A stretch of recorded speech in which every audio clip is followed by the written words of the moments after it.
So at the venue, at the during the Q&A thing at the event, Zach mentioned that if he couldn't do rock and pop, he'd do hair metal, and took out his ponytail and went, well, if he's gonna do hair metal, he's gonna need an appropriate hair metal car. And we just went to see Kane's Ballroom, and I think we found Zach's car. Yeah, appropriate car for Zach in his hair metalness.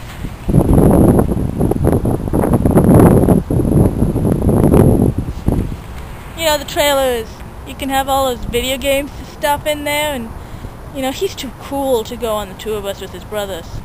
Yeah, so Zach's hair metal ride, yeah. Woo.